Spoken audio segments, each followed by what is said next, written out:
You don't have a freight train going, 100 miles an hour or 200 miles this way and turning around and going 200 miles that way. It's all the mundane, boring stuff that you're learning here, I'm guessing, like daily habits. Hi, this is Tim Westbrook. Welcome to I Love Being Sober. We talk about life and recovery, mental health, biohacking, alternative therapies, and everything related to living a kick-ass sober life. So let's dig in. So welcome back to I Love Being Sober. I'm your host, Tim Westbrook. Today's guest is Martha McSally. She's the first American female fighter pilot and the first to command a U.S. fighter squadron. But beyond the headlines, Martha's story is one of inner courage, navigating loss, trauma, emotional volatility, and transformation. From a teenage spiraling after losing her father and beloved dog, to discovering how to take responsibility for her own healing. Martha has become an inspiring voice for resilience, identity, and spiritual growth. We're going to talk about how pain can become purpose, how healing starts from within, and how courage isn't just about flying jets, it's about facing yourself. Welcome. Thanks for having me. Thanks, everybody. You've shared that after losing and Boomer. We got to introduce Boomer. We got Boomer as Boomer's well. 12. He's a rescue. I got him at 10 months. And she asked me if she could bring Boomer. Are dogs allowed? I said, of course dogs are allowed. Yeah, he was certified as a therapy dog for a while. He used to visit the VA hospital. He's expired in his whatever. But we all understand the value of the human-animal bond, and he's an oxytocin generator for everybody here. Yeah, for sure. You've shared that after losing your dad and your golden retriever, you spiraled and even ended up in inpatient care as a teenager. Mm-hmm. Can you talk about that time and what was really going on inside of you? Yeah. So, I'm grateful that my life up until 12 was stable, middle-class family, and youngest of 5 kids. I grew up in Rhode Island. And my dad, I didn't know this at the time, but he came from pretty rough, humble circumstances. He's in the 30s, right? So the depression, and this was where you would have siblings pass away, before they reached the age of 5, and that was just normal, right? When in that generation, and he started working at the age of 8 and never stopped. Graduated high school, didn't have a lot of opportunities. His dad passed away before he was born, and his mom passed away when he was a teenager, like high school, late teenager. And his manager at his gas station just felt like he had some promise in him to do something more with his life. And so he helped him get a work-study scholarship. He went off to college. He then served in the Navy. And like all these experiences for him, he was very driven to make a better life for us kids. I just benefited from it, 0 to 12. I didn't catch the point, right? You just are living in a stable middle-class life. And, he worked his ass off. He wasn't around a lot. Treat pouch down. There's treats in here. He was definitely driven to be provide opportunities for us. And when I was 12 years old, literally between one day and the next, he was there and then he was gone. We were hanging out as a family in the summer, and he went upstairs to lie down before dinner, wasn't feeling well. And my mom and my brother took him to the hospital later. This is before, when kids used to go outside and play before dinner. They don't anymore. But we come in hey, where is everybody? And so they took him to the hospital. They came home that night and they said, he's had a heart attack, but he's stable. He's just going to have a long recovery. We're going to need to help him. And so I just thought, I didn't know what a heart attack was. I was 12. I was like, all right, we can help Dad. I just thought, hey, we'll be around him. We'll take care of him. I don't remember going to bed with any fear. And my dad in the middle of the night, he's in his spirit, he knew he was going to die. And he said, get my children now. I need to speak to my kids. And there was a torrential rainstorm going on. And they were like, sir, you're stable. This is normal, but let's wait till the morning. He's like, get my children now. And so I got woken up out of bed by my brother, thrown in the car. I didn't really understand what was happening. It was just go see Dad. And we spent time with him individually and as a family. And we talked about the mundane things of life. It wasn't like he was like, Martha, I'm leaving you now, and here's my wisdom for you. We talked about, the dog. At that point, we had a stray or a rescue beagle, siblings, friends, school, swimming, sport. Life is in the mundane, right? And so we just talked about those mundane things. But somewhere in the conversation, he told me to make him proud. It wasn't like, I dub you, my make me proud person. It just was like rolled off his tongue in a very natural way. Didn't impact me as anything big, like, or didn't impact me like he was leaving. It just was, you're going to make me proud. And a few hours later, he had another heart attack and died. And I'm 12. I'm between 6th and 7th grade. And I say this out of love. My mom is 91 years old. She's still alive. I literally was on a call with my sister while she was in a doctor's visit, FaceTiming this morning on the way up here. She wasn't super emotionally available before that. She immediately went back to school and back to work, like immediately within 30 days. Before school even started, she was getting her master's degree. And at the time, I say this with compassion now.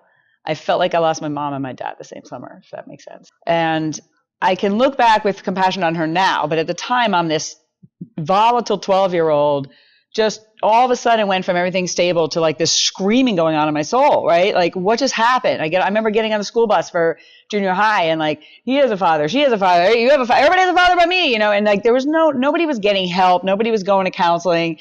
My mom was like we literally didn't even talk about it, just like suck it up and go. And I will say I learned from my mom the skill, which is a good skill to have, to like manage your emotions and still get out of bed in the morning and go do what the world needs you to do. Mm-hmm. Like that's actually a really good skill. Taken to an extreme, that can have you be disconnected, really disconnected from yourself, from your emotions. You can get a little dissociative, right? That can have longer term impacts if you don't eventually reconnect with yourself and unpack your shit, right? But it's a good skill to have. It served me well. I learned it from her. Mm-hmm. And my own survival throughout the years after that, I learned like, well, it's not happening to me right now, so it doesn't have power over me. That's literally something I said after I was sexually assaulted on a Friday night and went in to fly my jet on Monday morning. I was like, well, it's not happening right now. Like, so I learned how to survive. I got that from my mom, which, like I say about many things, they serve you. These skills, they serve you until they don't, right? Like They serve you until they don't. Yeah. These tools you use in order to survive serve you for a little while until they stop. So anyway, my mom, off to work. I'm just trying to find my way now, trying to make my dead father proud, dealing with the grief, start acting out, start rebelling. I was a quiet kid before that, just trying to get attention for the screaming going on in my soul. Went off to high school. And I luckily chose running to kind of manage my uncontrollable, what felt uncontrollable emotions, my volatile emotions. I was like, I need to go for a run. I started running it, and I was swimming before that. But there was something about just moving my body and going, and I'd have to go longer and longer and longer to be like settle myself down. Yeah. So that became my tool, which is, a socially acceptable addiction in a lot of ways. Mm-hmm. But it became my tool, and it was useful for me in high school. I had this amazing coach in high school who was like a father figure to me.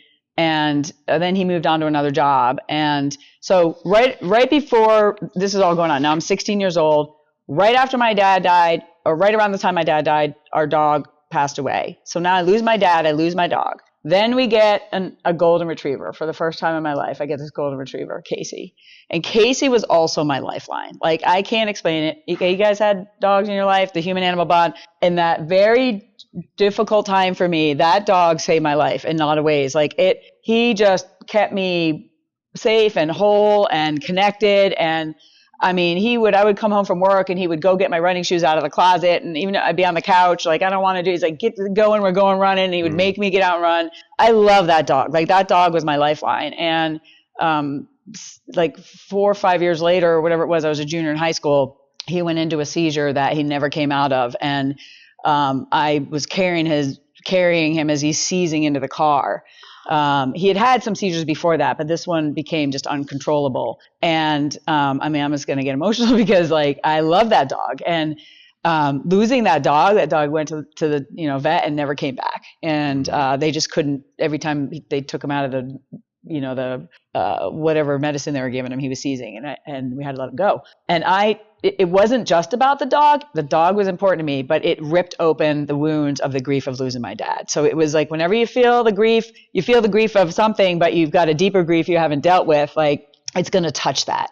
And so, here I am, on track to be valedictorian, varsity, track and cross country and swimming and doing all this stuff. And I'm literally I am just in a very difficult state. And so I I mean, I wasn't trying to kill myself, but I took a bunch of pills just to try to like crying out, like someone needs to help me. I just can't, I can't manage this. And so, yeah, they pumped my stomach, sent to the emergency room. And then, I was against my will, just because I was a minor, was like put in this place for an inpatient treatment. And I discovered in that experience, I was trying to get these people on the outside to fix me on the inside.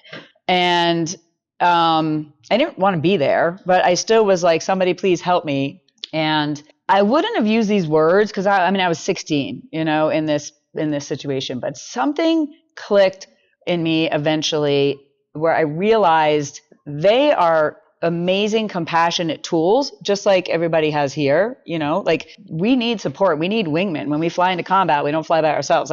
But I need to be the pilot of my life. I wouldn't have used that term.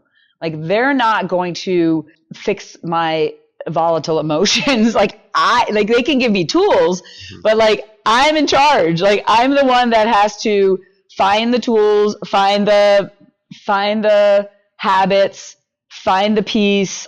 I had to go on the journey. I had to be in charge of that. I don't think I didn't use those words, but there was just something that was just it's my problem. This is my problem to solve with support, but I got to figure out how to, get to a place where I can function in the world and not feel overwhelmed when these emotions come up.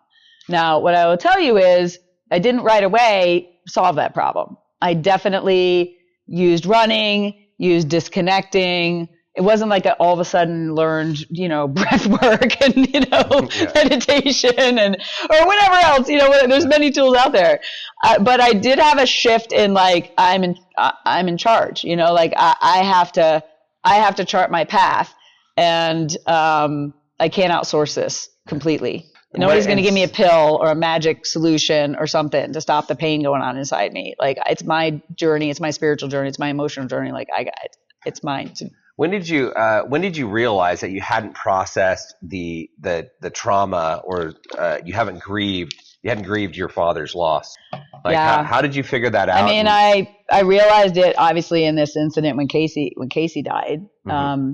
But I didn't fully grieve it in that season either, I don't think. Mm-hmm. I get out of this inpatient. I tried to run away. This is so funny. Nobody knows. This is fun. This is new. You guys are breaking news here. I had to go through all this in order to get into the Air Force Academy. We had to fill out all the stuff that I had experienced this. And basically the people there were like, yeah, she's a teenager who's grieving from losing her dad. Let her go serve in the military and channel her that way. I think, the timing of this all this was my junior year in high school. And so I get back to school, back to running, back to, doing all my stuff. And we have a new coach because the other one moved on. And now this one I didn't understand at the time was a predator. So now I go from those experiences and being kids are a lot more grown up at that age now. I was still a very naive, fatherless, kid, at the time. But I'm looking for father figures. So I'm putting out to the world. I now understand this. I'm vulnerable, and predators, I will tell you, they got some sort of radar where they kind of know who the right prey is going to be. Right. And, he would go after the fatherless kids, right? The fatherless, girls. So this is my coach, now an authority, trusted to me in a father figure, does the classic things of making you feel special, all the things that I'm guessing in a group this size, somebody else has been through some sort of abusive experience. And it's, it's usually someone we know. It's usually somebody who then grooms us. They try to meet some need that we have, right? Where you feel that kind of connection, and then they go in and manipulate and violate it, right? And repeatedly. And so and then there's the confusion of it all too, of this is my coach, and I thought he cared about me, and I guess this is just the price I need to pay, kind of thing. It's very confusing. Can I get an amen? Anybody? It's very confusing because it's not as simple as I'm being attacked, it's because it's a relationship that is then abusive. And so it feels very confusing. And if it happened when you're even younger, you have less of the tools that I had. So, I mean, I did things like, I'm just a scrapper. I'm a survivor. Like, I mean, I lost my virginity to my coach. Okay. So like, I just eventually gave into him and I felt awful about it. Right. Because I grew up in a religious family and that was all bad. And like, again, he's like, could be my father, you know? And so it was very confusing. But I just like, didn't want to tell anyone. And so I literally like started running and running and running more and more and more. And I was eating less and I just shut my cycle down because I was like, last thing I need to do is get pregnant from this. Sorry if I'm being too raw here, but I'm just being honest.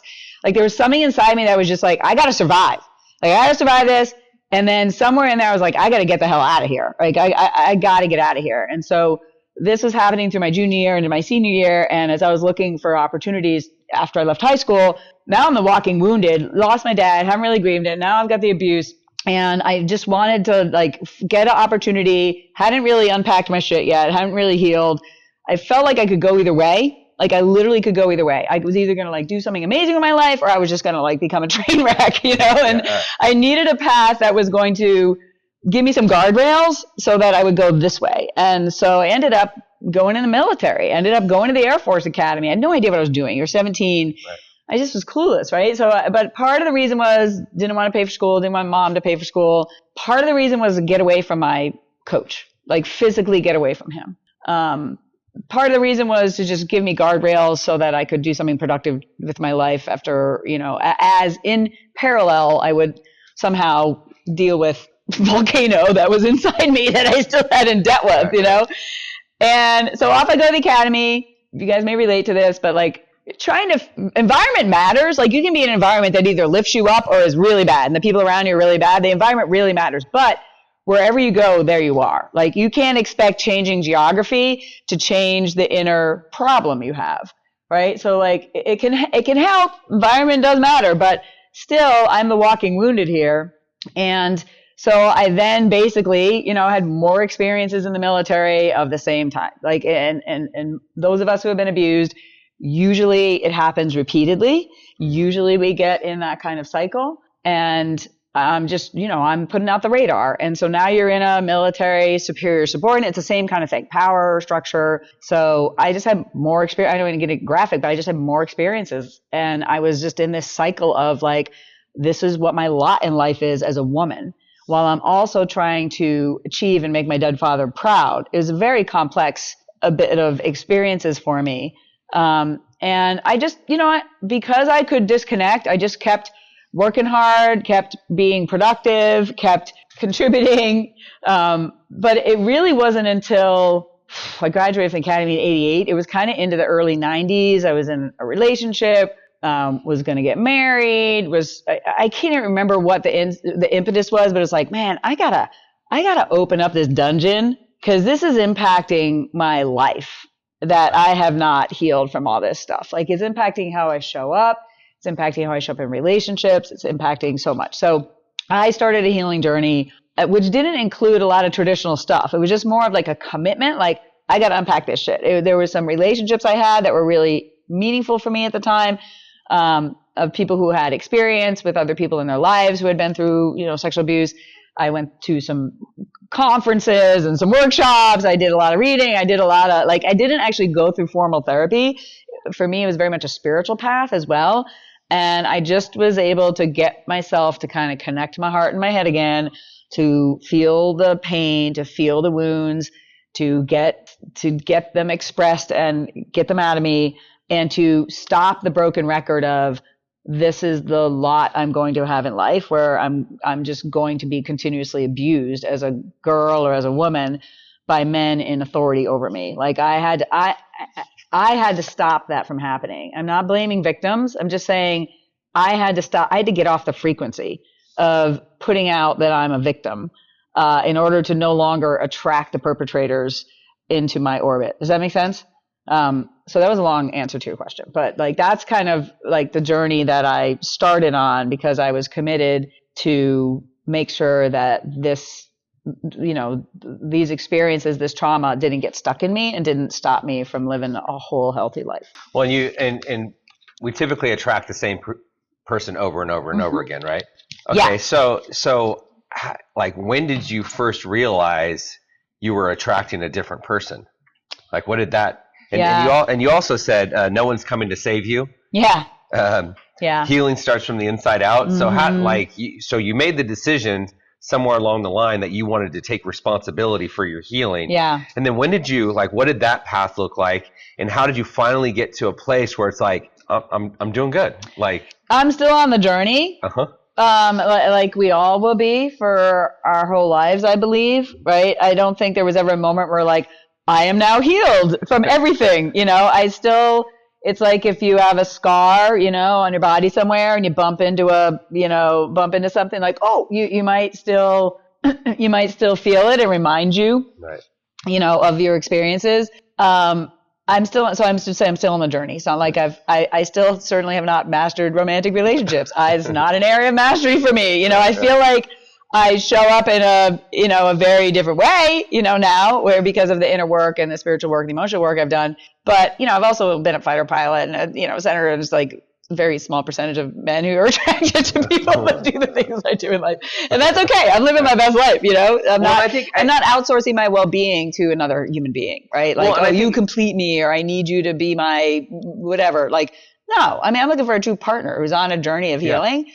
And, I've had some wonderful relationships, but, not ones that I'm in forever at this point yet. Well, but, and actually it's not just romantic relationships. It's people in general. As they say, you attract what you are. Yes. And I can speak, my journey. It's like when I first got sober in 2011, I remember I was in a relationship. Yeah. And, she was, batshit crazy. And then the next relationship. Which means you're batshit crazy. Which means I'm batshit crazy. Exactly. And then the next relationship, she was a little less crazy. Yeah. And then which the means next you're a little less crazy. And then, they say at 5 years, I remember I celebrated 5 years of sobriety, and people said, "Welcome, you're no longer a newcomer." I was like, "What? 5 years?" And I remember that was the first relationship I was in with a woman where I looked at that relationship and I was like, this is normal. I'm doing pretty good. Yeah. And so that's normal is, and it's like every healthy. And so that was the first time I was in what I would call a healthy and loving relationship. And it's not just romantic relationships; it's just people in general. Who do I attract in my life today is much different. Yes. And it's been a journey. And so I would. So I have come to believe. You guys could think this is bullshit, but and this has been mostly in the past 4 to 5 years, really, in my spiritual growth as I've just continued on this exponential growth. I now believe that, look, I think it's important that we all kind of ask the question, what are we actually doing here? What you may live 49 years like my dad, you may live to 100, but what's the point of what are we doing here? We're in this physical body. We're in this little flesh suit for a little while. It's temporal. It's not going to last forever, right? So what do you, even just, I'd encourage you to go down the road of what do I believe about what is the point of all this, right? Yeah.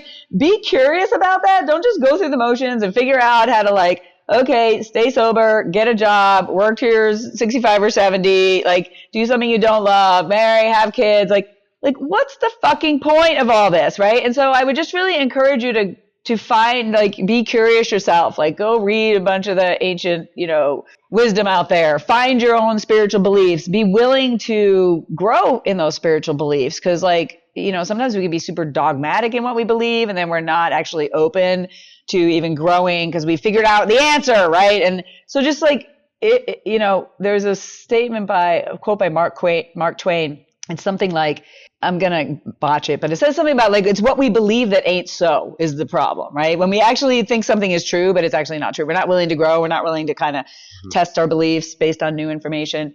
Be on that journey yourself, because that is the most important thing. My current beliefs is that we're all in Earth school right here, and it's this very temporal 3D experience that we're having. We're all spirits that are having a temporary physical existence. That's, the kind of big picture. And I truly believe that each of us has something unique to contribute to this world, unique, like a snowflake. No one is you. No one has come here with the unique divine attributes of you. And so you have something very specific to express to the world. That's the first thing. And we often become someone that we're not because of the culture, because of our relationships, because of something else. And we start doing things that actually are not aligned with who we truly are, what we came here to do. And Michelangelo made this sculpture of the David. It was this beautiful, sculpture of the David. And somebody asked him, how did you make this? And he said, it was easy. I just cut away anything that wasn't the David. So I think a lot of what our journey here is cutting away anything that isn't the Martha, cutting away anything that isn't the Tim, to really get to the true divine essence of what we are and what we express to the world, right? What we're here to express to the world in work, in relationships, in play, in everything. I also believe that consider yourself like the protagonist. You're the main character in a play. All right. Like you're the main character, and everyone else in your life, your spouse, your kids, your parents, your coworkers, the guy who cut you off in traffic, they're all extras. Like they're just playing a part in the play that is you, right? And they're playing a part for a reason. And they are attracted into your life in order for you to see something inside you that needs to be let go of, or for you to learn a specific lesson. So if you're walking around and you're on the frequency of I'm not enough, or say fear of abandonment, let's do fear of abandonment. There's someone in my life I'm very close to who 100% because of the life circumstances and trauma in her life is on the frequency of fear of abandonment. Well, guess what happens in friends situations? She's young. Friends situations, in boyfriend situations, guess what happens? She's repeatedly getting abandoned. She's repeatedly getting abandoned. The very thing she's afraid of, because she's on that frequency, extras are showing up, as painful as that is, and they're trying to show her, you're on the fear of abandonment frequency, right? And they're playing a very painful part, right? To kind of help for her to see like, hey, you got to get off that into I'm enough frequency. You got to get in, you've got to elevate your consciousness and your state to be on a frequency of I'm enough. And then you will attract people who are mirroring to you that you're enough. But while you're on the fear of abandonment, you're going to keep having relationships, business partners, random strangers in the supermarket who are going to bring you that feeling of abandonment. Does that make sense? You guys, can you relate to that? Can you think about that in your own life? And we're all doing it in various ways. We all are. But like the question is, what is the main frequency you're on like all the time, all day long? David Hawkins wrote a book, Power versus Force. He actually has this, if you look it up, there's a consciousness scale. They measured energetically people, kind of what frequency people were on based on kind of their state. You guys understand this. You walk into a room, somebody's a certain energy that's either draining you or, bringing you up. We're all energy. It's not woo-woo. It's actually like a legit, we're all on some sort of frequency. So the question is like, how do you get yourself so you're not on the fear, anger, despairing frequency all the time or most of the time? Because if you're on that frequency most of the time, that's your consciousness. That's what you're putting out to the world. That's what you're going to attract to keep reinforming it until you take some steps to be like, this isn't working for me anymore. How do I move up that frequency? How do I get to a different state of like love and peace and abundance and like, those things? Like it doesn't happen. You don't have a freight train going, 100 miles an hour or 200 miles this way and turning around and going 200 miles that way. It's all the mundane, boring stuff that you're learning here, I'm guessing, like daily habits. What are you doing first thing in the morning when you get up? And I want to pause on that one for a second because the monkey brain stops when you're sleeping, hopefully. I mean, maybe sometimes it can be impacting so you're not sleeping, but for the most part, if you're actually getting sleep, whatever's going on in our heads is going to stop. The amygdala and all the fear-based stuff, it's going to stop. We're going to get ourselves into a state kind of, of consciousness where you're resting. All that stuff rests, right? So guess what? The first thing you do when you open your eyes in the morning, the first thing you do decides where you're jumping on that frequency scale for the day, okay? The very first, so if you pick your phone up and you start looking at Twitter, you start looking at the news, like guess where you're jumping on the frequency? Fear, anger, despair, right? That's where you're starting the day. And so then what's going to happen after that? Well, again, you're a train moving in a certain direction. Well, something bad happens, you get a bad phone call, like something didn't go the way you had hoped. Right? And now you're like here, you don't have a lot of room between there and the bottom of despair. But if you have some habits that have you start the day here, right? Let's start the day with gratitude. Let's not look at the phone. Let's maybe spend a minute and connect with the divine. Let's say a little prayer. Be with me today. Whatever your beliefs are, right? Something, writing down 3 things that you're grateful for and mean it, right? Because sometimes we write things down that we don't mean, and we feel guilty about it, and then we're in dissonance. That's a whole nother problem because your foot's on the gas and your foot's on the brake. Look at things throughout the day that bring you delight. Those things so what you start up here, now some bad things happen. You got more buffer here, right? You may drop down into fear for a few seconds or a minute. You bring it back up. You may drop down into anger for a short period of time. You bring it back up. But how you spend each moment of the day starts first thing in the morning. And your decisions and your habits throughout the day will decide kind of where you are. And then that impacts your state that you're in. That impacts your personality. And that impacts the results that you attract into your life. And so it's it really fucking matters what you do when you first wake up in the morning. Now, am I perfect about what I do when I first wake up? No, there's days I'm looking at the news just like everybody, or I'm looking at something stupid. I get it. But I'm like, oh man, I have certain things that I do. I'll tell you. Yeah, tell me about your morning routine. So there's an oxytocin generator right there. Mm-hmm. And I know that if I am spending time rubbing on Boomer, then I'm going to start on a high frequency. I know that. So about 3 years ago, I started part of my morning routine being what I call morning rubs. Okay. And he literally he'll come over to the bed and present himself for morning rubs. And I rub on him, and I don't do that right away. That's not my first thing right away. When I first thing right away, I basically wake up and I literally say I get another day. We get another day. And Jason Campbell talks about this too. It's not morbid, but practice dying every night is an ancient wisdom. We shut our eyes at night, and we don't know if we're going to get another day, right? So can you feel even at the end of the day, I feel complete. It wasn't perfect. I wasn't perfect today, but I feel complete. I did the best I could. Maybe debrief myself a little bit, right? But I can shut my eyes with some level of peace that if I don't open them, things are okay. And then when I open them in the morning, I literally start the day I get another day.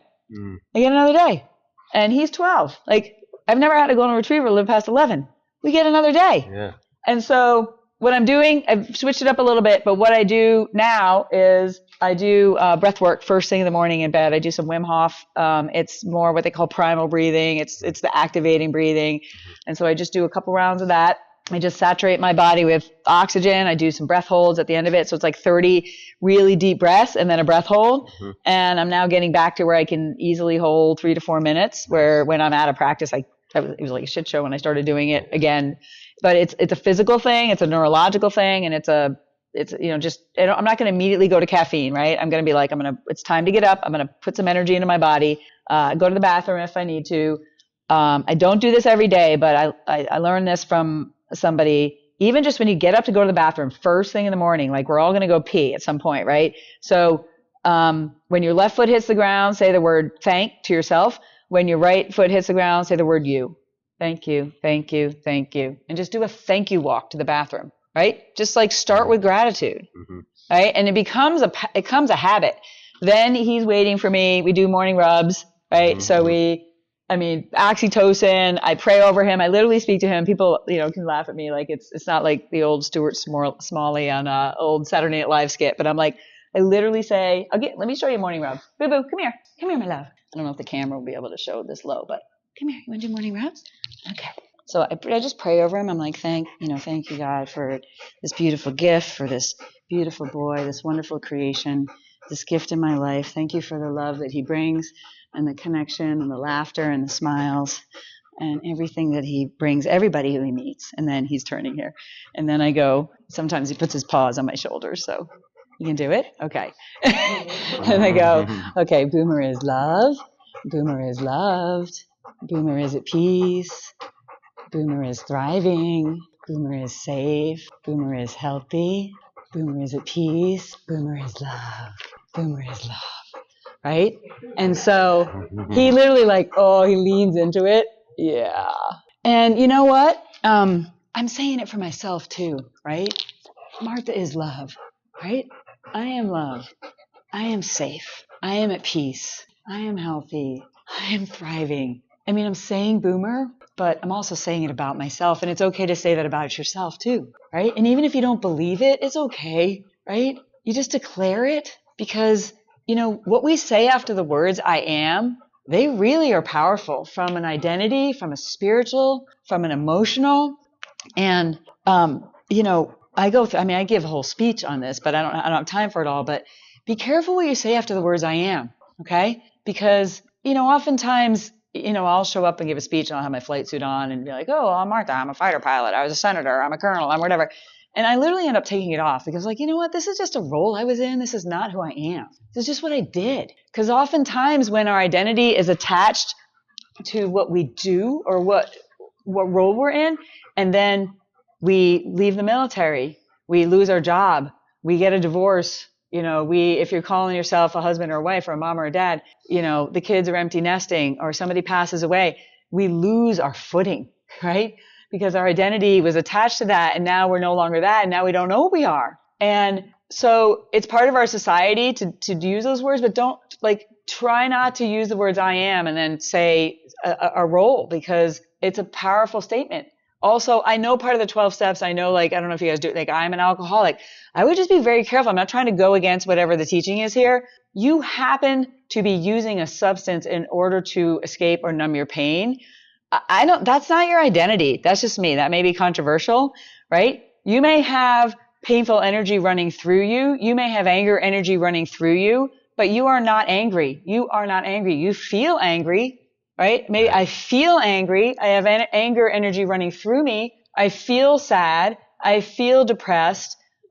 It's not I am depressed, right? Because then that's an identity, and it's how you feel in the moment. And we don't teach people how to feel negative emotions and allow them to be curious about what that might be happening or what that might be touching. That's maybe an old emotion, that's a wound, or, again, some trauma that's stuck, but it's coming up, or somebody else's energy that we took on.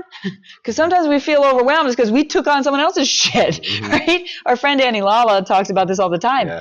She said, look, it's not scientific, but if you could try and identify what you're feeling and then scale of 1 to 10, what is it? If it's over 5, she's like, it's probably someone else's stuff. Literally lovingly, as you're sitting and feeling where am I feeling this in my body? I'm not good at this yet. I'm getting better at it because I mostly feel negative emotions right here. I'm not mastering it. I don't know about you, where people are my right big toe is, tense. I know I feel yours is there. Yeah, right. I feel them here. Yeah. Some can be really specific. When it's anger, it's here. When it's, stress, it's here. I'm not, but just sit with your body, feel it, and be curious about it. And if it's more than 5, this is Annie Lala's technique.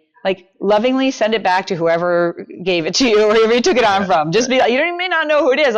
Goodbye, and then manage your own nervous system by allowing that emotion to move through you. Don't give it power. Don't get a runaway freight train going. That was usually my default. It was either all the way go down the dark abyss or cut it off. But if you actually sit with it, and if it's tapping on something deeper from a trauma, you maybe don't do this alone because you may go down the runaway freight train, right? If you allow it, and maybe, it feels more comfortable to just shut it. Allow yourself to feel it. Allow it to be expressed. If tears need to flow, if you need to say, I feel angry, then just do it, right? There's sometimes physicality where you can just literally on your bed with your feet, with your face in the pillow, just something to get something out of you. Doesn't mean you gotta break the wall or anything. You don't have to actually do anything destructive, but you can do something to kind of physically express that's safe, and then let it pass, let it pass. Man, if we would teach people this in school, I wish I had learned it when I was young. Right. I'm literally learning it in my 50s. It's crazy. Anyway. That was my morning routine. That was great. That was great. And you said a lot there that resonated with me. And when you're talking to Boomer and you have your morning routine with Boomer. Yeah. And I think about Michael Burnoff talks about when whatever we're saying, if I'm talking to somebody else or talking about somebody else, my subconscious is listening. Yes. So when I'm talking to my dogs, I'm like, oh, you guys are so smart. You're so smart. You're so funny. Yes. You guys are so entertaining. Yes. I love you guys. And so I'm talking to my dogs. When I'm talking to my dogs, listening. I'm talking to my subconscious mind. Yes. 100%. And then the other thing I think about is just the people we're around. Be careful who you spend time with. Because that energy, and think about it. When you guys go into group in the morning, is there an energy when you walk into group? And sometimes it might be a little off. Sometimes it's a little more upbeat. Sometimes it's more positive. Sometimes it's negative. And we pick up on that frequency. Yes. So we can't always contribute to it. We contribute to it. Yeah. And how can we change it? Yeah. Yeah. I mean, you're kind of like co-regulating as a group when you're in a group, right? 100%. But one person in a group can shift the whole energy. Mm-hmm. One person, right? Say, like, everyone's tense, say something funny. I mean, it has to be appropriate. I'm not saying, but there's not, like, you could be in a situation where it's like two people and there's a fight going on. One person has the courage to, like, laugh at themselves. Yeah. And then it just breaks the whole thing and the energy changes of the whole dynamic. Yeah. Right? Yeah, I was thinking about so we went on a bike ride a couple weeks ago, and my girlfriend and I got into a little argument. Yeah. And when we were driving home, and it was her fault, right? Of course, it's her fault. And she thinks you've really grown a lot. Yeah, exactly. But we're in the car, and I'm like, you know what? Even though I think it's her fault, I still said, I'm really sorry. I'm really sorry that we got into an argument. And I mean, that just completely broke the ice. It opened up a conversation. Yes. We laughed about it. She actually said, man, that was going to be a really uncomfortable car ride home. Right. I was prepared to not talk to you the whole time. Yeah. Somebody has to have the courage to change the state of what's happening. Yeah, you got to somehow snap out of it. Even if it's like, I got to go for a walk because like two dysregulated people can't get themselves out of a trap. Yeah. But if one person is like, hey, it's not like, I'm abandoning you, but like I literally I need to go for a 10-minute walk and I'll be back. Right. I got to go regulate myself. And then you do some breath work. You move your body. There's something about moving your body, being around nature, ideally, focusing on your breathing, like settle yourself down. Yeah. And then you can, come back into this situation with more clarity, even if they're dysregulating more, like you can do the best you can. I mean, they may not want to change, but it's never about the thing. It's never about whatever you're arguing about. It's always about somebody touched on a 5-year-old, I mean 5-year-old, not like 5 years ago, wound, or a 7-year-old or a 10-year-old wound. Like somebody touched on you never respect me, I never get seen or heard. Like there's a primal wound likely that when these arguments happen, like somebody's poking one of those. Right. And so you get the scared child answering in a dysregulated way when it's all I was asking is, where do you want to go to dinner? Yeah. It's never about that. Yeah. Yeah. The other thing I think of is where I've done this, where it's like, you know what? I'm gonna walk out. We're gonna do a do-over. It's so fun. I'm gonna walk out and I'm gonna come back in. Do a mulligan. We're gonna start the whole thing over. That actually totally works. Okay, so how can people in recovery or deep emotional pain start taking ownership of their own healing? Well, you've already done it because you're here. There are a lot of people still limping around out there. On all parts of the spectrum, right? Like we're all using some way to numb ourselves. We're all using some way to disconnect from our pain, right? Gabor Mate talks about we've all had big T trauma or little T trauma. Everybody has. And whether somebody is like checking out by scrolling on, Instagram or Netflix or some other drug of choice or porn or whatever it is, like most people in society to some degree are numbing themselves out and disconnecting from what they don't want to feel. You've taken maybe it was because you hit rock bottom, but you've taken a step to say this isn't working for me anymore, right? And Gabor Mate says, don't ask why the addiction, ask why the pain, right? So you've taken the decision. But I would just encourage you, I don't know what your relapse rate is, but I've been around a lot of people with addiction issues. Like a lot of people are dry drunks for a while. Mm-hmm. I was in a relationship with one and they advised not to be in a relationship in his first year of sobriety. And we were like, oh, that's for everybody else. So I learned from that for sure. But it took him like literally 3 more relapses before he finally went into a program where it really helps to change his life. So you're here already. Don't just be going through the motions, right? And realize that you've got an opportunity here. You've got tools here. You got people to help you. You don't have to do it by yourself. Take full advantage of it. But the healing needs to come from inside you, like I started with. It just has to. You've got to take the tools, take what lands on you, discard, stuff that doesn't, and be like, what's going to work for me? What do I need to do? What does my morning routine look like? Don't just duplicate mine, right? What works for me to get on the right step in the morning? What works for me for my evening routine? What environment do I need to be in? What career and profession is maybe better suited? Maybe I'm numbing myself out because I'm just like, I'm so in dissonance with the essence of who I am and how I'm living my life that like I need to make some big changes, but they're really scary. But I'm just going to keep feeling numb and dissatisfied if I don't make these changes, whether it's job, whether it's relationships or geographic location or whatever that is. Like the whispers probably have already come. Don't wait for the 2x4, right? The billboards have maybe come as well. Don't wait for the 2x4. If you need to retire someone from your life, if you are in a relationship that is not a healthy relationship and this person is dragging you down, you can retire them from your life. But I would just encourage you, as painful as that may be, and as scary as that may be, make sure you graduate from the lesson so you don't attract the next person with a different name and the same dynamic, right? Because that will happen. So you're not firing them, you're retiring them, right?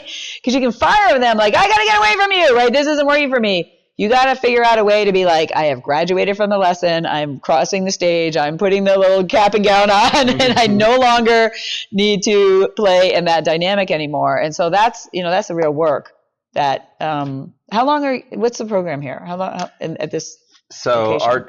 This is PHP and IOP. IOP is 30 to 45 days or PHP is 30 to 45 days. IOP is 30 to 45 days. Okay. I mean, that's a great investment time that you are making. You can get yourself in a better physical place and emotional place, but the real work is going to continue when you're back into the environment and the life that whatever was going on there that had you choosing to disconnect. Like those circumstances, and I mean, you guys work with all that as they do integration and stuff. Because man, oh man, like you could go right back into the merry-go-round as soon as you leave. So speaking of like our program or other tools or mentors, these can all be tools and they open doors. How do you balance seeking support with not outsourcing your healing? So true. I mean, I was scrolling around your website in the last few days just to see what you guys are offering with, the TMS and ketamine therapy and all that. These are all tools that are available. They're great tools that can help you on your journey. But it's like there's a lot of tools in the gym too, but you got to go do the reps, right? And like if you actually want to be healthy, you got to get into the gym. And when nobody's paying attention early in the morning or whatever, after work or whatever, like you actually go, you have to go lift the heavy weights. Like no one can bench press for you, right? So it's the mundane consistency of daily habits and decisions the tools will create the space for some new neural pathways to be developed, right? For some new tools to be used, like, oh, wait, I'm feeling the same way and I normally reach for a drink. Like the first time you're doing something different is going to be so new to you. Like I'm going to pick up the phone and call someone instead of like doing what I used to do. You've never done that before, right? So you don't even know where that takes you. But it's like the first time you go lift weights, you're probably going to be sore the next day. It feels very unfamiliar. It's very clunky. You're like, and depending on when you started using whatever substance, your emotional development potentially halted at that time. So if you've been using since you were a teenager, you're going to maybe have some teenager response to things when you don't have the substance that has you check out from that. So just be easy on yourself. Like you may be acting like a teenager a little bit, but you've got to grow up. You can't grow up from teenage to 40. You've got to do the work. You got to read the books. You got to have the morning routines, the evening routines. physicality really matters. Like move your body, like go out for walks. The rest of my morning routine is Andrew Huberman is, he's got a big podcast. He's a scientist, talks about a lot of health stuff. He says, delay your caffeine at least 90 minutes in the morning, get outside, get sunlight into your eyes and move your body. So that's the next things we do. We go for a walk, we get sun into our eyes without sunglasses, we move our bodies, we delay our caffeine, right? Like, cause I know those things are good for me and they're going to set me up for a good start to my day. We even did it this morning, right? We got up like super early. We're out walking when, it was still dark out, but it's like, this is what we do because this is what is going to set me up for success.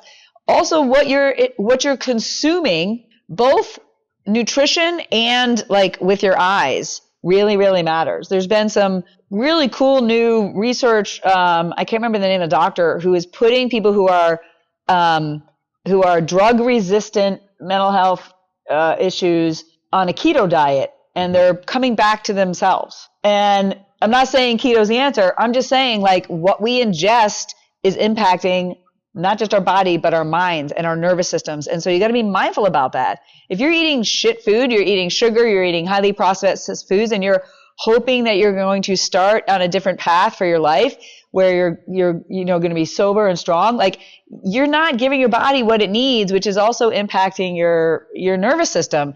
Like give your body whole fresh food, give your body enough protein, get off the sugar, like take care of your body, move your body. Like we're all connected. The mind is not separate from the body.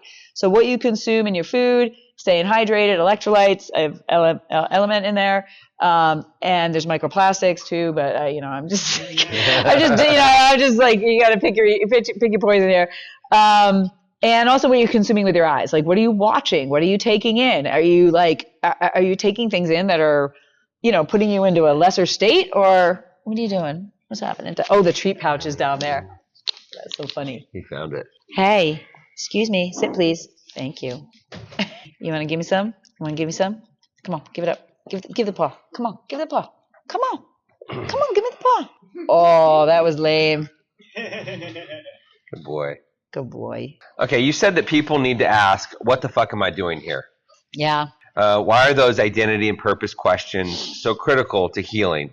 And how has that played a part in your life and your career? Yeah, I think for all of us at the core, if we were honest with ourselves, even in our best states, we still feel like there's something more. We're always looking for something more, right? And we feel just dissatisfied. Even in our best states, like something is just not what I'd hoped it would be. Maybe if I make more money, maybe if I get a different house, maybe if I get in a different relationship, we tend to be looking externally, even when we're in the most peaceful possible state we could be in. Mm-hmm. We're always looking for more. And so again, I don't want to tell you what the answer is. I'm just encouraging you to be curious about like, where is that coming from? And can that be satisfied with something other than alcohol or whatever you're using? What is my genius and what is my purpose on this planet, and how can I express this in this season of my life? You may express it a little bit differently in the next season, mm-hmm. but for right now, how do you express it in this season? And if you're on a growth path, you're always going to be growing. I mean, I wrote a book published 5 years ago, and I have learned so much more since I published that book. There's a quote, if you're not embarrassed by who you were a year ago, you're not growing enough. I feel like I've learned so much more since that book, and I was like, maybe I need to publish another book. I don't know, do an addendum. Because a lot of what was in my book, it's a good book, but it's still like, is a lot of like brute force resilience of just try harder than the next guy and just keep trying and trying and trying and trying, and then eventually you're going to win. It's very kind of 3D matter on matter kind of way of living. And I was successful in it, but man, it cost me a lot of energy to do. Right. So I would just encourage all of you, like, don't just be like, all right, I'm going to leave here. I'm going to be in my job, what relationship, and I'm just going to keep rearranging deck chairs here on this ship of life. Like, what are you here for? What are any of us here for? Like, do you have any spiritual beliefs? Like, if so, what are they? Like, have you questioned them any time recently? Are they your parents' beliefs? Like, what are other people who you admire? What do they believe? And what do they read? Like, consume and read and learn from others who have, taken this path before us, so you don't have to learn everything by yourself. And just get on the journey, just get on the journey of what's your purpose here? What's your unique genius that you express to the world? If you live one more day or 50 more years, like what's the purpose of the whole thing? Like what is in the big picture? Like why does it all matter? Because you know what? Look, people may think, oh, I may have kids and I'm gonna have a legacy through my kids or the next kids. Do you remember anyone in your family from 1,000 years ago? And like, if you've done nobody is going, unless you're Abraham Lincoln or George Washington, like no one's going to remember your name. And I don't mean this in a morbid way. I mean it in a way that's very freeing, that it's not about you achieving something externally. It's about you being on the growth path and you being on the journey that you came here to express yourself in, and to fully learn the lessons of this life, to fully learn what you came here to learn and grow in the way you intended to grow and express in the way you intended to express, so that, the day that you don't open your eyes in the morning, that, you've lived a fulfilled, purposeful life. So we're going to get to questions here in a minute, but first I have another question. When someone's just getting sober, or they're just rebuilding their life, or they're new to recovery, how can they begin discovering who they really are? Well, I would do a couple things. I would first spend some time journaling, like open up a piece of paper, and if you had to answer I am, and you wanted to fill in those words with nouns, verbs, adjectives, I don't really care. The words that you would want someone to express at your 80th birthday toast or at your eulogy. What words do you think would really capture the uniqueness of you? Words are limited. Words are not enough, but they're all we have. Mm-hmm. And so I help people go through this process. I've done it myself. And so I literally have a butcher paper with my words. Like there's about 15 of them that's sitting between my kitchen and my dining room. Mm-hmm. I probably should put it on something that looks a little bit more presentable, but it's on butcher paper and it's just taped to the wall. So every day I get up and I'm reminded I am unbreakable. I am integrity. I am growing. I am generous. I am courageous. Like I've got my words right there. Mm-hmm. Okay. And so I would encourage you just to journal and do it over a couple days. Like just start writing down words. Okay. And don't get in this like, I don't really feel like I'm acting that way right now. Like we start judging ourselves as soon as we start writing down they should all be positive words. Okay. So I just have people go through this, like, I'm stubborn. I am like no. So like they should be positive words. If you have anyone in your life who wants the best for you, not all of us do in certain seasons, but if you have others in your life who want the best of you, who've seen the best of you, they've probably also seen the worst of you. But if they have it in them, ask them. I don't know, like, can they text here or no? Can you? Okay. Yeah. So ask them, like, hey, can you give me 3 words that best describe me, like the uniqueness of me and my best attributes? They can be a noun, a verb, an adjective, doesn't matter. Can you give me 3 words? And just hopefully everybody has at least one person, but if you have more, ask a couple. That will share some words. Like the word generous is on my list from one of my very close friends who said that about me. And I was like, oh yeah, I actually am generous. Like it wasn't a word that I came up with myself. And so I really encourage you to do this. Like, and again, get out of your head about how you're not living up to it. Think about even, some people may have started getting abused when they were very, very young, or maybe started using things when they were very, very young. But if that's not the case, think about when you were a kid, like how people would have described you when you were a kid, when you were like playful. Again, some of you maybe had bad experiences growing up, so you didn't even have those experiences. But somewhere in there when you're a kid, before the world screwed you up, before the world screwed us all up, before you started getting told other things and other messages about who you are, there was something where how you express yourself. What did you love? What did you love to do when you were young? Like what brought you joy? What were you easily great at? And I don't mean a skill. I just mean like I was easily great at making friends. I was easily great at like encouraging people who were sad and let's get on the jungle gym and go do something. Like it'll take some time of reflection, but I would really encourage you to come up with those I am statements because they really do matter. And then what I encourage people is when you have them, and new ones may be added over time because you may think of something as you are kind of on your growth path. So add them to the list. When you have a decision to make about anything, make sure you look at those words. I mean, I literally look at them on my wall and I'm like, is this aligned with who I really am? A big decision, not like, am I going to get cream in my coffee, but like a big decision. Right. Does this align with who I am or does it not? Is this what somebody else wants? Is this somebody else pressuring me? Is this the world? Like, so I always go to that question number one. Question number two in this decision is, does it feel expansive or contractive, what I'm about to say yes or no to, right? Does it make me feel like, like I feel alive, I feel like expansive, or is it like, okay, this is a job I'm going to take. This is whatever the decision is. And then the third question is, am I making this decision out of love or fear? Because it's binary and it's one or the other. And it's related to that second one, but it's a little bit a different way to say it, right? Am I making this out of fear? Then I'm down here on that consciousness, ladder. Or am I making it out of abundance and love and trusting, right? Like I may not know how I'm going to pay my bills next month, but I feel like this is an opportunity, right? Or I feel like I need to step away from something, right? Am I making this decision out of love or fear? I would encourage you to go through that. That would be really important for you to then stay centered in the essence of who you truly are. Love it. Love it. I want to open it up to questions. Does anybody have any questions for Martha? Here, let's try this. Can I hand it around? Yeah. First of all, Senator McSally, thank you for your time. Call me Martha. Martha, thank you, Martha, for your time in the Armed Forces and your time in the Senate. Quickly, how do you think that your spiritual connection has benefited your career? Maybe provided some insights.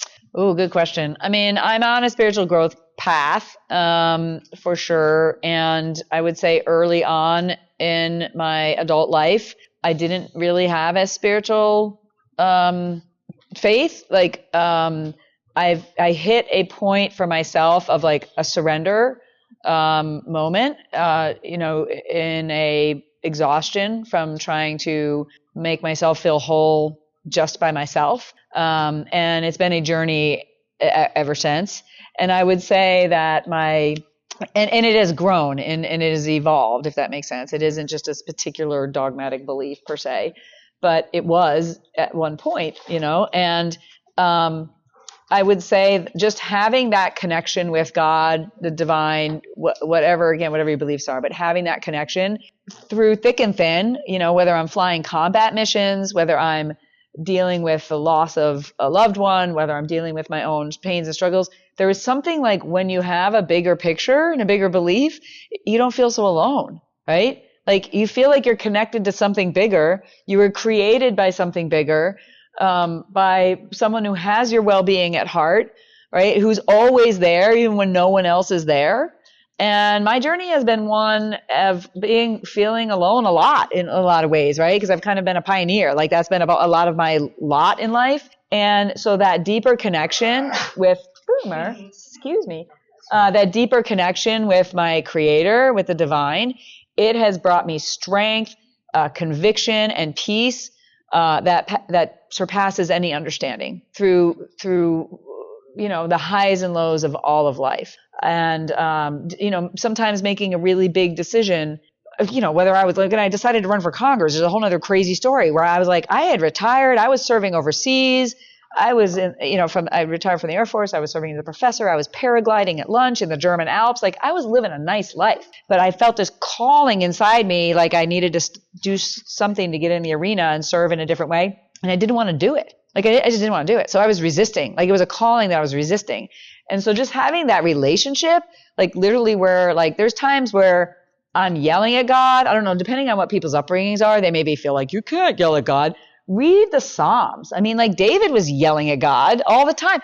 It's a relationship, right? So if you're feeling something, like, guess what? Is the creator. Like they know what's, like God knows what you're feeling. So like, why not express it? There have been times where I go out on runs and I'm like throwing rocks out in the desert, just like, and I'm like screaming out to God. And like, it's been so helpful to like just release, just release these. It's neurologically helpful, energetically helpful, but then just like, okay, I got that. Did you get that out of your system? Yeah, I got it out of my system. Okay, now let's move on to the decision you needed to make, right? So I can't imagine, I would not be where I am today without that spiritual connection. I wouldn't have made it. I just would not have made it.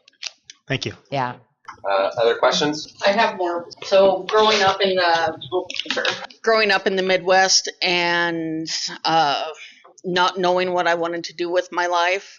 During Desert Storm, you were brought to my awareness. And because of your, to quote you, pioneering, which I've always thought, you're the reason or one of the reasons I went into the military. Oh my gosh. So thank you. What is your name? Jennifer Hughes. Oh my gosh, Jennifer. Thank you for sharing that. Absolutely. Thank you. Thank you for serving. Paved the way for a lot of us. Thank you. So I will confess that when I heard that you were a pioneer, an ex-military, I was expecting an hour-long lecture on grit. So Yeah, I thought I would have given that like 6 years ago. 6-year-old me, former self would have probably. and it would have bounced off of me, to be honest. Yeah. Because that's just not how I was raised. That's not how I imagine the world. Yeah. Something that I've really appreciated about listening to you is the way that you balance grit with tenderness. So how do you find that balance between toughness and resiliency and tenderness and softness? I've grown into it. Let me just say that. Back when I was even like in my 30s and 40s, people used to joke that it was like, oh, there's Martha number 1 or Martha number 2 showing up. Like Martha number 1 was like the colonel, the fighter pilot, like let's solve the problem. Very much masculine kind of energy. Not that I want to confuse what I'm saying there. Like not that I was transing or anything, right? I was just like, it's just, we all have masculine and feminine energy in all of us, right?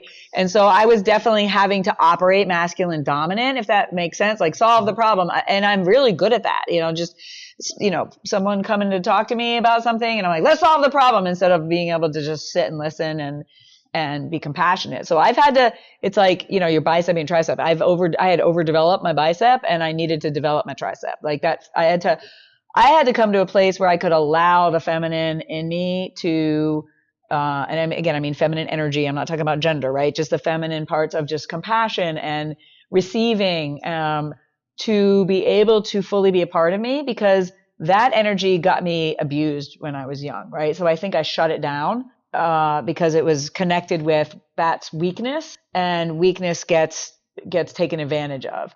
So it took me in my own growth to get to a space to be like, I don't have to be over dominant. I need to be who I am, but I need to allow the feminine, compassionate side of me to be able to grow and be present and develop, right? Because those are also like skills that you learn. It isn't just an attitude that you have. So I appreciate you pointing that out. It hasn't been easy. And I would say Martha 1.0 was, 26 years in the military, left home at 18, 26 years. Martha 2.0 was 9 years of political combat, which was more frustrating than deploying to Afghanistan.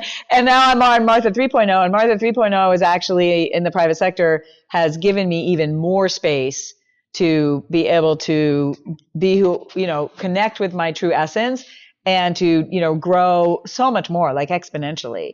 Because the first 35 years, I felt like I was in a nonstop high cortisol, high sympathetic nervous system. You guys learning all that, like just high fight or flight all the time, because like literally people are trying to kill you, like there's a reason for it. Like you literally had a job to do, it was very high stress.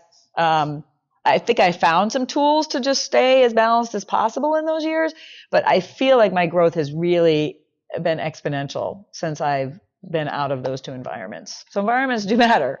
Well, thank you. Thank you. I appreciate your observation of that. And thanks for sharing your dog. Oh, absolutely. Everybody gets the oxytocin. Any other questions? Is there anything I missed? I would imagine in this room, everybody's in a different place on their journey too, right? Different ages, maybe some of you have tried other programs before. Maybe this is the first time somebody's, I'm just imagining there's a diversity of kind of experiences, right? I just prayerfully will hold space for you. You've already shown courage to show up here, and now keep showing the courage to build the habits, to find different decisions to make when you feel uncomfortable, to retire people from your life, to graduate from the lesson. It's what you do in the mundane that is going to allow you to be thriving. When you look at other people who are thriving and they're not struggling with any addiction, we can often be like, oh, it looks easy for them, right? Or it looks easy for Tim. It looks easy, for me. It's the mundane things we do every single day, and we fuck it up often. Okay, like nobody's perfect, but it's about like how all of us are going to get thrown off center all the time, right? Nobody's sitting in a Zen state all the time. It's a matter of like, Viktor Frankl wrote the book Man's Search for Meaning, and he was in a Nazi concentration camp, and then he wrote this book, and he talks about creating a little bit of space between stimulus and response. Just a little bit of space, okay? My call sign in the military was wedge, and it wasn't for this reason, but I love that this is the wedge. I think about the wedge, just create a little bit of a wedge between outside stimulus and what we choose to say, do, or act. But it's all the tools you're learning here that are going to give you that space. And then we often screw it up and we react instead of respond. So it's a matter of how quickly you recognize it, you're off center, what do you do to bring it back? You guys are not old enough to know Weebles, right? Weebles wobble, but they don't fall out, right? We're all Weebles, right? So it's like we're all doing this all day long, okay? We're all doing it. So like start your morning up here to give you the best chance, right? And then like as best as we can have it be a little like that. Like this is what life looks like. Where it's like, it doesn't mean you have no affect, you don't have any emotions, you're not feeling things, right? But you're able to recognize, center, create the wedge, be like, nope, I'm bringing it back. No, I'm not going to take the bait. I'm going to choose something different. Like that's what mastery looks like as we're doing the jujitsu of life in this crazy world that we're living. You got this. I'm holding space for all of you. Love it, love it, love it. Where can people learn more about you, connect with you? Books, I have a website. It's marthamcsally.com. It's geared towards keynote speaking, but you can get on my email list. There's a transformation guide on there you can download and get on my email list. Lately, I'm like leading things in the health and wellness space, to be honest with you. I mean, I'm just led a 21-day protein challenge. I'm leading a 21-day fitness challenge. I just realized like when people don't feel well, then they're not making the best decisions in life. So I first was trying to serve people at this kind of higher spiritual level, these deeper issues like unpack your shit. And like not many people say they want that, but they do want to feel better. They want to lose some fat. They want to feel strong when they're, aging. And so I've been having a lot of fun lately, just offering these different workshops and challenges for people so they can feel better in their bodies. Because when we don't feel good in our bodies, then we don't make great decisions for our lives. I'm 59. I'm kicking ass. I'm thriving and just trying to help as many people. I'm not going to be in this body for a long time. I'm not trying to like make it eternal, but there's ways you can feel like you're thriving, and it's because of what you do with your body and what you take into your body. And I'm trying to help people with that. So if you're not interested in any of that and you're on my email list, just ignore it. Every once in a while, I'll send out something inspirational. And I'm on social media too, but don't scroll on social media. It's bad for your health. So, Awesome. Yeah. Well, Martha, thank you so much for being here today. Absolutely, I appreciate you. It was awesome. Appreciate you So too. give it up for Martha McSally. And Boomer, of course. Yeah. You want to do a final trick? You want to do a trick? Do you guys like that? Yeah. All right. Sit down. Awesome. Sit down, my love. Sit. Okay, let me take the leash off. It may be tough on the floor. It's slippery. Okay, ready? Touchdown. Oh, that was okay. That was a little lame, but you did it. Thanks so much for listening to I Love Being Sober. I hope you got something valuable from today's episode. And if you're looking for more resources on recovery, mental health, or any of the therapies we talk about, head over to camelbackrecovery.com. You can find more episodes, blog posts, and ways to connect. Until next time, take care of yourself, keep growing, and keep living a kick-ass sober life.